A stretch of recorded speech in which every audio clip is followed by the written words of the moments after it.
Hello everyone, I'm Magic Mike. Welcome to Grandfather Scambini's Card Miracles. I'm going to show you some amazing mysteries you can do with a pack of playing cards, a normal everyday pack, and a special pack that comes with this book. Each deck consists of 52 cards, and if you look at the cards in an astrological significance, you'll realize that there are a lot of similarities. There are 52 cards and 52 weeks of the year. There are 4 suits and 4 seasons in the year. And if you add up the value of all the playing cards in the deck, it comes out to 365, which are the days of the year. Pretty spooky, huh? Now there's the club, the diamond, the spade, and the hearts. Those are called the suits. And Grandfather Scambini always used to tell me that the cards are people. You've got the king and the queen and the jack, and the king is in love with the queen, and the jack is their son. The caveman's favorite card are the clubs. Diamonds are a girl's best friend. Gardeners prefer spades, and the lovers prefer the hearts. So there are a lot of stories you can tell with playing cards, and we're going to get into some fascinating magical effects with them right now. This is called the topsy-turvy deck. Your volunteer cuts the cards anywhere they like. Doesn't have to be exactly 50-50. You place the cards half face up, half face down, just like this. Squeeze the deck. Snap your fingers, count 1, 2, 3, and lo and behold, all of the cards are facing the same direction. A miracle. Now the secret is simplicity itself. All you have to do is take a glue stick and glue 2 cards together face to face, just like this. When you do that, you'll end up with what we magicians call a gaffed card. Grandfather Scambini used to call this the affus gaffus. It's something that only the magician knows about and the audience isn't aware of. It's called a gimmicked or gaffed card. You place this card that you just created on the bottom of the deck. Now you spread through the cards, showing everybody all the cards are face down. When your volunteer cuts the deck, as they're cutting the deck, you make a comment about, is that how many cards you want? And all you do is turn your hand over like this. The audience doesn't notice the discrepancy, the fact that your hand was palm up a moment ago and now it's palm down. All they recognize is the fact that they see what they think is still the half pack of cards face down, when in reality, it's that trick card you just made and all of these cards are face up. So now, you apparently take their half of the deck and place it face to face to yours. Now it looks like half the deck is faced the wrong way. You push the cards together, you snap your fingers, add a magical effect. You turn them over 1, 2, 3 times, spread the cards out, and they're all faced the same way. Before the audience examines the deck, be sure to get rid of this trick card.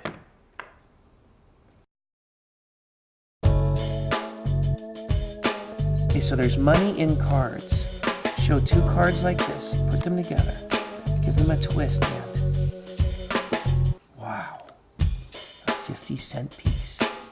Here's the explanation.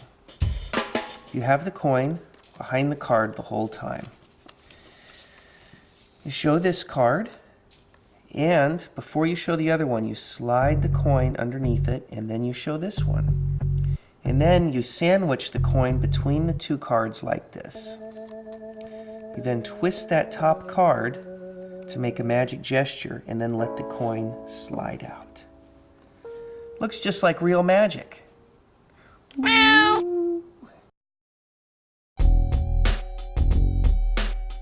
Another favorite of mine, very easy to do and a fun one to make. You just deal out a few cards. 1, 2, 3, 4. We'll just use 5 cards for this. This is called the magnetic cards. Place the cards on my fingertips, just like this. And I'm going to magnetize these cards by creating a little static electricity. Now watch and be amazed.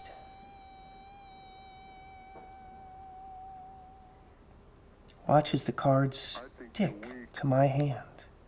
Ooh, they are magnetized until I snap my fingers and they fall back down to the ground. Thank you, thank you. This magnetic card mystery is an old one. I learned this when I was about 10 years old, so that was 2 years ago or so. It's in a lot of antique magic books, but the way that we're performing it here is very easy. It's something you can make right away, and it's a lot of fun. It uses another gimmicked card. So the other 4 cards you use for this one aren't important, but you're going to make a gimmicked card by cutting a little piece off the back of another playing card and taping it to the card so you have a little flap that moves up and down, just like this. You're just going to hold it between your fingers like that so that when other cards are placed behind it, they won't fall off. So we start off by showing all of these cards. This is the gimmicked one. You clip the gimmick between your fingers, and it looks like you're just randomly mixing the cards in your hand. Now, put one of the loose cards on front of the gimmick card to take the heat off of it, and use a lot of different colored cards. I'm just using this one as the red card to emphasize the fact that it's the gimmicked card.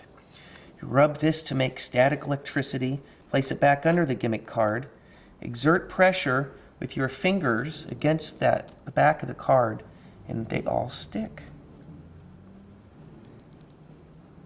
Magnetic cards, and then all you have to do is release the pressure, let the gimmick one fall, and show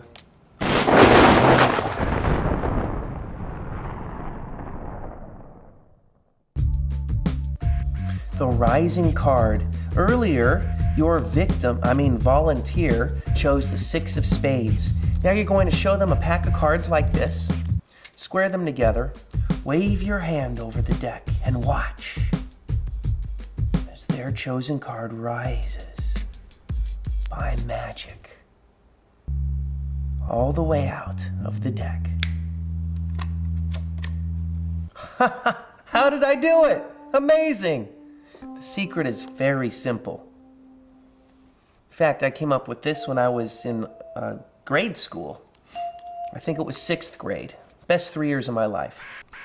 All you do is take a rubber band. You place it around the deck. You pull the deck apart, cutting it roughly in half. Put the cards end to end. So now the rubber band is wrapped around the deck this way. You take the card, which you are going to force them to take from a different deck, place it here in the middle, the 2 halves, and fold it in half. So now the rubber band, goodbye, causes the card to vanish sometimes. But basically the rubber band, you see, is creating the pressure that's going to push the card up like that. So you place it right there, fold the card in half. You have to hold these cards really tightly to prevent the card from coming out. It's going to be a different card that comes out this time, but I wanted to show you, in order to hide this rubber band, we take a few loose cards, place it in front of the deck, and hold the cards at a slight angle back towards you so they don't see the rubber band on the top. And then from there, it's all acting as you slowly release the pressure with your thumb and fingers. That card very magically rises out of the deck. Of course, if you wanted to do what I did just a moment ago and let the pressure all go at once,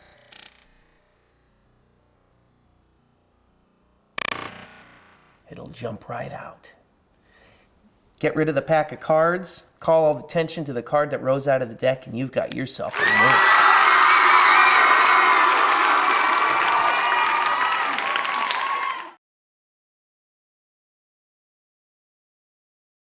Here are all the cards. You can see they're all different. I'm going to spread them out. Hold on a second. I've got something in my hand.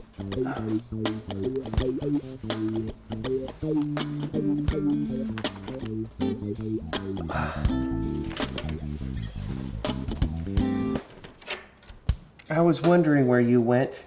Would you like to do a card trick? Everybody, this is my rabbit Spot. He's going to help us with this card trick. So here's the pack of cards. I'm going to spread them out. and have the rabbit choose one of these cards. Spot. Let's just say he chose this one, the 7 of spades. 7 of spades is placed back in the deck, anywhere.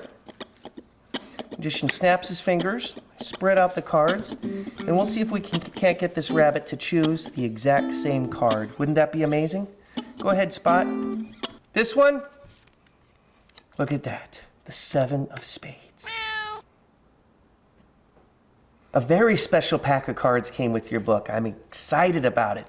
It was invented in 1909 by a famous magician named Burling Hull. It's called the Svengali deck. However, we've combined some other principles with your Svengali deck to make it extra special. It's also called a 50-50 deck, the way it's set up now, or a stripper deck. If you'll notice, when you take your cards out, half of the deck is slightly shorter than the other half. This is the principle of how Svengali works. You'll also notice that this top half of the deck are all the same card. The bottom half are all different. If you alternate the cards between short and long, you can create an amazing effect that's the basis of Svengali. Or if you use the cards as a 50-50 deck, you can do other miracles with it, which I'm going to show you now. First, you have somebody pick a card from the top half of the deck. This is after you've already shown them the bottom half, which is all different. Make sure when you fan them out, you don't show the top half, because they'll see all the cards are the same. So now somebody chooses one of those cards. Gee, I wonder what it is. It's the same card as in the entire half pack here. You place the card, let them place it anywhere they like in the top half. Snap your fingers, take that top card off the deck. Wouldn't it be amazing if their card jumped to the top and voila, there it is. Another effect you can do is called the stripper effect. That means we're going to strip the card out of the deck, not take off our clothes. So in this case, you have somebody pick a card from the front half of the deck, the cards that are all different. So it doesn't matter what card they pick, but when you spread the cards out, you have them place that card back in the shorter portion of the deck. Now, if you take a close look, you'll see that their chosen card is the only one that's a little bit taller than all the other cards in the top half. So if you hold the deck by its sides like this and move your hand up, you can easily strip their chosen card out of the deck. Just takes a slight touch, a little bit of practice. It's a lot of fun. So those are two effects you can do in this setup, and when you go to set it up in the Svengali fashion, this is how you do it. So this half of the deck are the long cards, the normal, regular cards. This half is the Svengali short portion. You alternate the cards, short card, long card, short card, long card, all the way through to the very end. Of course, there are 26 of the same card and 26 indifferent cards. It doesn't mean they don't care. It's just what we call cards that we don't care about. Until you have your deck in alternating order. It'll go long, short, long, short. Now, if you ever drop your deck or somebody shuffles it and the cards get all messed up, all you have to do is put them back in alternating order again. Now, with the cards in alternating order, if you were to take a close look, you will see short, long, short, long, short, long, but this is not perceptible to the audience. They won't notice the difference in the lengths of the cards. If you hold the cards like this and riffle through them in this direction, all of the cards look mixed up and different. But what's happening is that two cards are falling as one. For every long card that falls, there's secretly a short card behind it. That short card being the same card. This is the miracle of how this deck works. Because if you riffle it this way, they all look different. But if you turn it around and riffle it in the other direction, they're all going to look the same. It's because the short cards fall first and then the long cards. Now this is the finale of the Svengali effect right here, where all the cards are shown to be the exact same. Because if you started out with this, everybody would know it's a trick deck and they wouldn't believe the rest of your magic.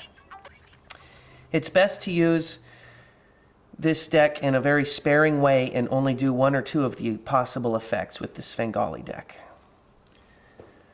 The basic Svengali routine would be to have somebody pick any card. They think they're having a free choice. It's always the one you want. Have them place it back in the same spot. That way you don't have to reset your deck every time. You can wave your hand over the deck and make their card come to the top. Or you can have a different person reach into the deck and lo and behold, they've taken the same card. What are the chances? And then for the finale, you take the card on top, which is one of the same cards, turn the deck around and show now all of the cards are the exact same. Now the patter, the words magicians used for their tricks, would talk about Svengali, the famous hypnotist, and how he's hypnotized everybody to think that the cards are all the same or that the cards are all different.